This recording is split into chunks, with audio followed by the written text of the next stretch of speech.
What's going on, ladies and gentlemen, and welcome to the Backlash Recap. I'm here, the microphone Messiah, Phillip and Brandon, joined by the Canadian Destroyer BT, Brandon Tanguma. What's going on, man?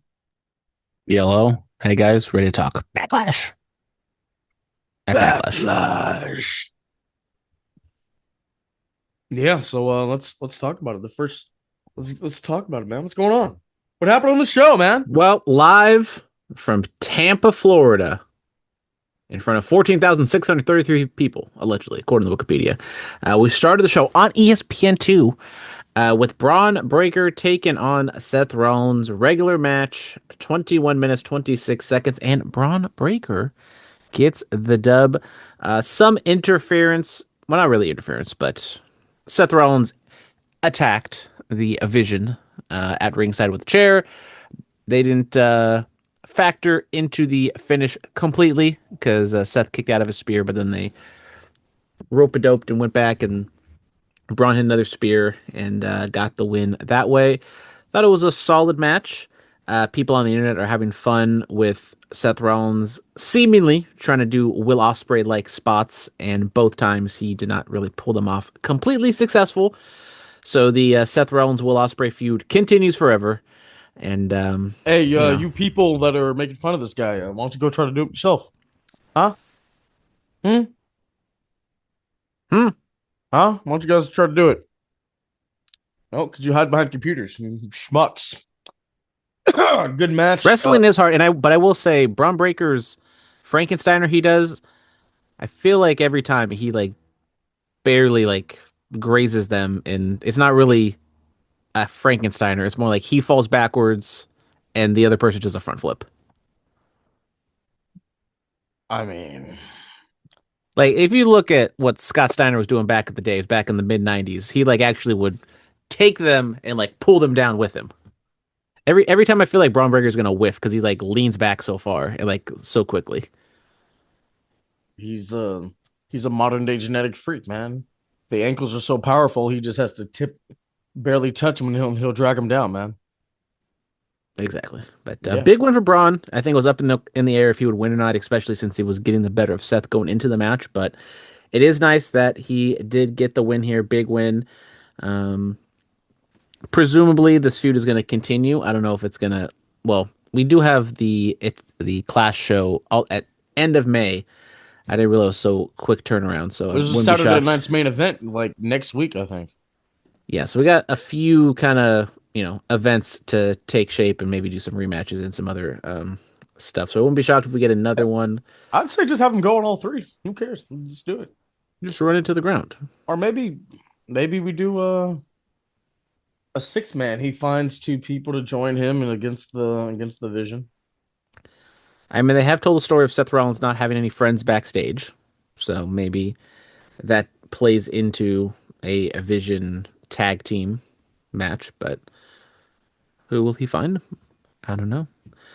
We're gonna have to wait and see. Then we did have the United States Championship. Trick Williams defending Whoop against that Sami trick.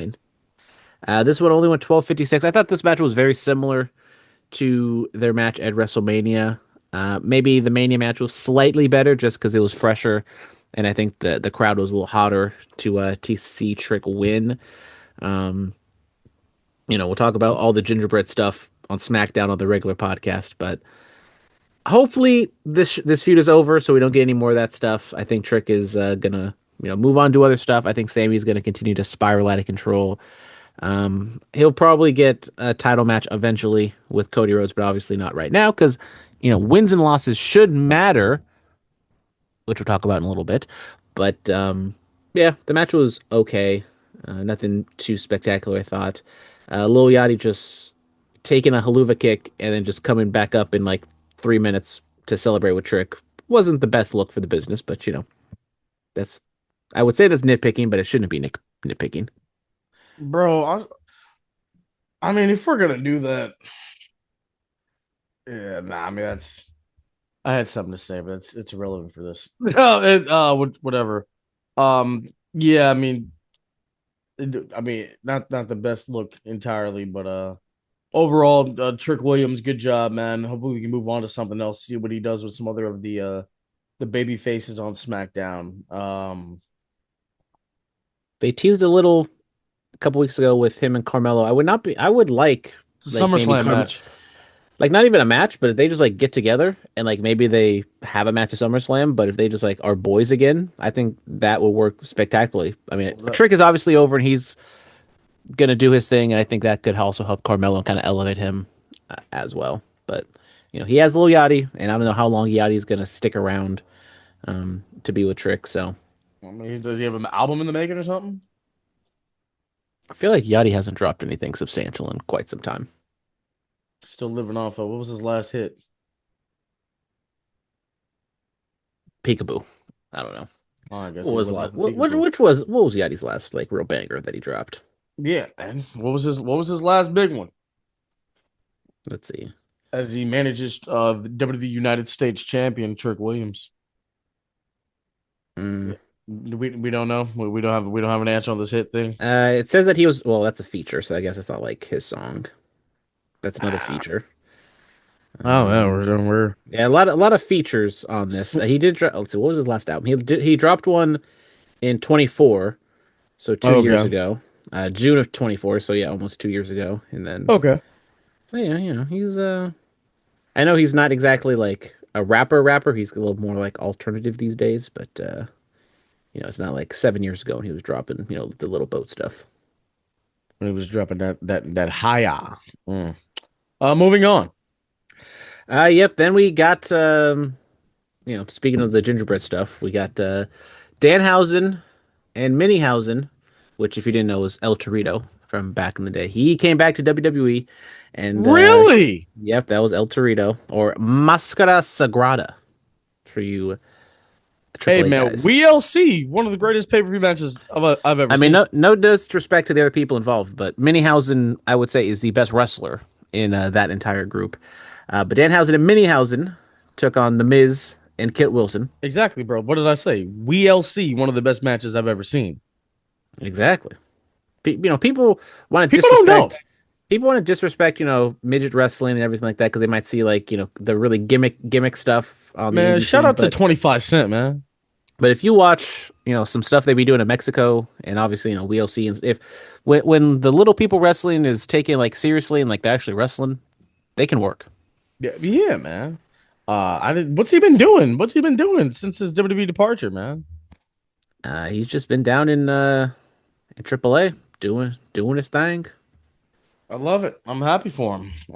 I'm glad he was able to come back and be a part of this. But yeah, so what you call it?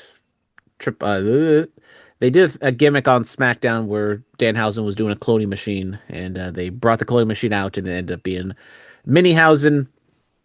They did spots. There was a lot of comedy with Miz and Kit Wilson. Kit Wilson threw Minniehausen back into the cloning machine, and then like seven other Minniehausens came out and attacked the Miz and did all that stuff. I thought for what it was like well executed. It was 11 minutes 38 seconds, probably a tad bit too long. I think you probably could have done this in like 7 minutes, but the crowd got a kick out of it. I think this is a question of Danhausen, is it too much? Is it like gonna over like how long can they kind of have him be this big of a focal point? Because he was, he's all over SmackDown. You give him a pay-per-view match, which now at this point is very sacred because there's only like 4 or 5 of these usually on a regular PLE.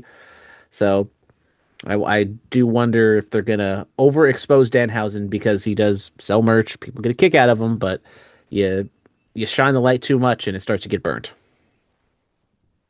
Yeah, no, I think yeah, yeah, maybe give him like a week or two off and bring him use him sparingly.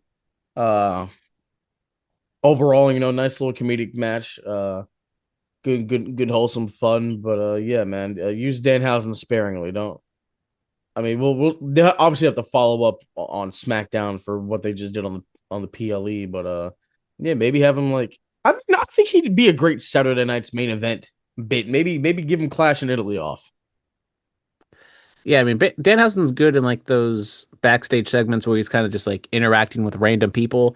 Now, he can't like feud with everybody. Obviously, he has to kind of stick to that lower the card people, and so He's you taking can't. the title off of Roman, brother. Right, well, I won't, he sells enough, you know, plushies and t-shirts, you never know with TKO. But yeah, just kind of keep him in his own little universe. He can interact with some, mid card people and upper card people at points, but definitely no matches or anything like that. But shocking that Danhausen is this well loved and utilized a few months after his quote unquote disastrous debut because of the mystery crate. And people, over expected, but I think with this one, they maybe with the cloning stuff, they expected maybe something dumb. So no CM Punk, no, I don't even know who else the people were thinking that this could have been. No, who is Kit Wilson's, who's a pretty deadly teammate. Oh, Elton Prince. Milton Prince, yeah, unfortunately, I think his neck is still kind of messed up, so he wasn't in the match. But yeah, I think overall, like it was fine, but probably a little too long. Then we had a singles match, grudge match between Asuka and Io Sky. No Kyrie Sane in this one. We did get some "We Want Kyrie" chants at the beginning, and I was a little worried that that would kind of overshadow the entire thing. But You didn't pull an luckily, R-Truth? she did not. Luckily, the both women were able to kind of reel the crowd back in, and they were able to get them involved. This was the second longest match at 18 minutes and 7 seconds. Really well worked. Maybe technically best match of the night. I would argue probably the main event was a little better just because of the crowd heat. But both women, went back and forth. Really solid Joshi strong style type match, and Io ended up getting the win with her over the moonsault. And then after the fact, after all the dastardly things and bad things Asuka has done to Io, Asuka was very emotional, hugged Io, and they embraced. And rumor and innuendo, maybe Asuka is retiring, semi-retired, or out the door. So this could be a swan Uh, song for Asuka if it yeah. is much respect, but a little interesting that maybe they didn't shine a light on that. Maybe it's one of those Austin situations where only a couple people know. Rumor and innuendo has it that she has a family matter to tend to in Japan, and that she is backstage at Raw tonight in case they do need her. But yeah, man, if Asuka's hanging him up, first off, this match was fantastic. Really, really well done by both women. If Asuka's hanging him up, Asuka's been one of my favorite people to watch over the last decade. Um, just she had. I mean, the kids they talk about aura's overused now, but Asuka, when she came to NXT, man, she had that aura, the undefeated streak, and just holding the title for as long as she did, and then getting to the main roster. And I mean, eventually she lost to the Queen. Everybody has to bow down to the Queen every once in a while, but overall, man, just really, really good fun stuff in NXT. When she beat Bailey, it was kind of a shock. It was just like, whoa, okay, like this is who they're running with, and she was great to lead that next charge of stars in NXT at that period of time, and then she was a safe haven during the pandemic. She was featured on damn near every segment of Raw during the PC Raws and everything before they got the Thunderdome. So yeah, man, shout out to Asuka. Yeah, I mean, if this is the end, if it's almost the end, or full time, whatever you want to say, because clearly there's something up with that kind of ending segment, because it did kind of come out of nowhere. Asuka, like you said, has been phenomenal and kind of like a one of the kind in terms of getting brought over from Japan, being used well. You can have some critiques about maybe some other things along the way, but I thought for her to be used as good as she was for that long of a period of time was very very well for her. Obviously, she's had a fantastic career. First ballot WWE Hall of Famer, maybe even, real Wrestling Hall of Fame, whatever a real Wrestling Hall of Fame is. But WWE Hall of Fame. What do you mean? shout out Asuka. She's been great. Hopefully if it is the end, I would love for them to like give her flowers. But if she doesn't, that also sounds like something Asuka would do. She just kind of, Brother. goes out in the sunset, just kind of fades away and doesn't I really mean, take too much. if that's the case, man, just in the span of like, because when was Goldberg's match in July of last year? In the Yep. span of just under a year, Goldberg, Cena, Styles, Hiroshi Tanahashi, and Asuka, like it's crazy, man. Maybe Brock Lesnar. Who knows with that Yo, one? Brock Lesnar, yeah, Lesnar. I mean, that's wild.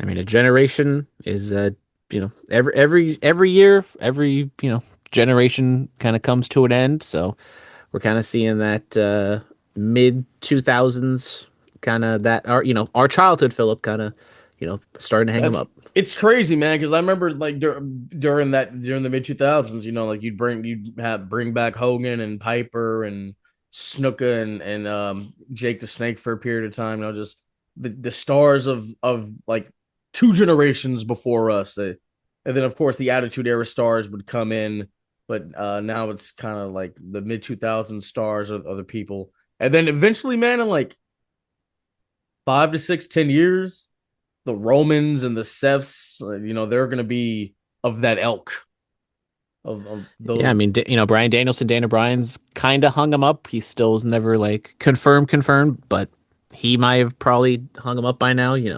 CM Punk ain't getting any younger. John I know Cena, obviously he's Edge done is going that. to have to officially like hang him up for real, for real. I mean, he did for 9 years, but like I know it's getting closer to his window, and no telling with Christian. Like, yeah, man, a lot of these guys are hanging him up, man. Thank you for the entertainment, man. Thank And you Chris for Jericho's still doing it. Yeah, Y2J's still out here going, man. Like for real, just thank you guys, man. Like thank you guys paving the way and just entertaining us and putting on some of the best matches and best stories that we've seen over the last couple decades, man. A lot of fun. Main event. Well, nope. Oh no, no, no, no. We were talking about John Cena, which is apropos because he did come out and he had a very important announcement. People thought, oh, it's going to be about Club WWE, which at this point, I kind of wish it was Club WWE related. But no, he came out and said that he's going to introduce the John Cena Classic, which will also entail a championship where you're going to have people from the past or people of the next generation taking on the people of this generation. So very similar to what he did on his farewell show of NXT versus main roster people. And it will be the fans will vote on who deserves the title of the John Cena Classic. And it doesn't matter if they win or lose, but how much hustle and respect they showed. Yeah, very remember Cyber Sunday? And Taboo Tuesday. Yeah, very Cyber Sunday Taboo Tuesday-esque with that. I just saw a clip from an old Cyber Sunday. Just brought back a lot of memories. Yeah, man, this that was always kind of Cena's thing, you know. Blend the current stars with the guys who are next up, like what how he got on the main roster with the match with Angle, and then he always wanted to do fan service and like you are the voice, you are the reason why we're here, so you have this ultimate opportunity to decide a monumental thing. That was kind of always seen as thing. Um, it's interesting. We'll see how it plays out. You know, uh, yeah. I mean, I want to know what's the reason for this because once one another title, which we don't need more titles, and then two, like we're having we're having fans like technically book champions. Like I I don't know. I think it's so dumb, and I think it's just kind of like the epitome of John Cena's career of like, oh, I hope we entertained you guys. I know I might have just lost yesterday, and it was like the biggest loss of my career, but I hope we entertained you. And Yeah, it's that's what we more do this for. Just that is entertain. not what wrestling is about. Wrestling is about wins and losses and drawing money with big money matches. It's not about entertaining the fans. The fans will be entertained in the meantime if you put together a match that matters for high stakes. Bro, I literally just did a show on Saturday to entertain people. What are you talking about? What? Obviously, Meta wrestling. wise, yes, wrestling is to entertain the fans, but wrestling in kayfabe, in their bubble, in the entertainment bubble that it is not to entertain the fans. It is to decide who is the best and who is to wrestle and win for championships and make money and all that stuff. It is not to entertain the fans. CM Punk and Roman Reigns was one of the best matches in a long time in WWE because it was two guys going at it who didn't like each other, who wanted to win a championship. It was not to they did not entertain the fan. They did not want to entertain the fans. They ended up entertaining the fans because it was a good match, but it was entertaining because it was two stars in a marquee title match with stakes.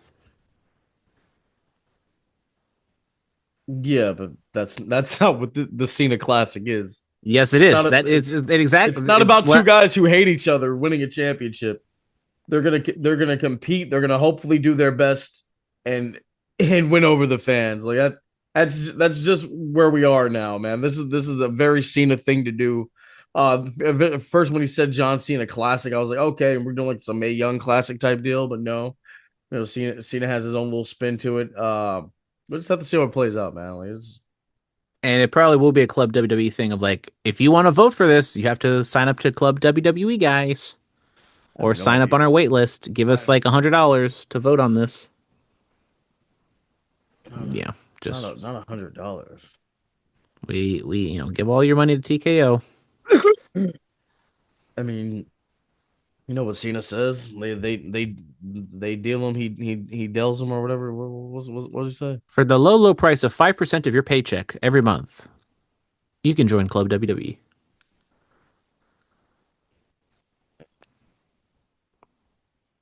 I mean, brother just showed up because doesn't he live in Tampa?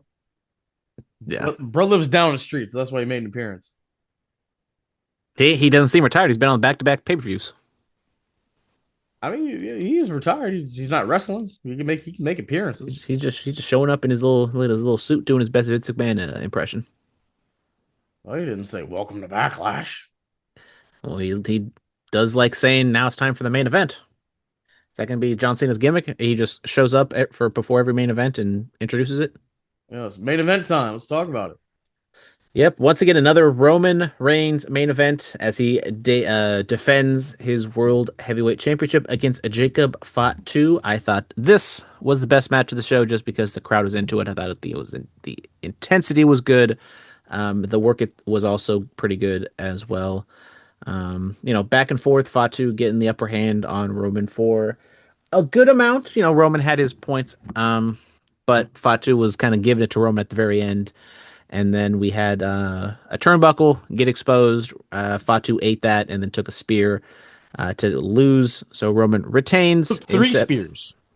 Sorry, yeah, three spears. So Roman retains, but then Fatu flipped out and laid out Roman and held the belt as credits rolled. So clearly this feud will continue. I think that also leads to a pretty clear heel turn for Fatu, which I think is good because No, I I mean, don't know. I don't say Heel clear, but turn. I think they're definitely kind of leaning more in that direction, which I think is probably for the best because I think you want to kind of steer people, like have everyone behind Roman and have people be booing Fatu. But they're So, not gonna boo it.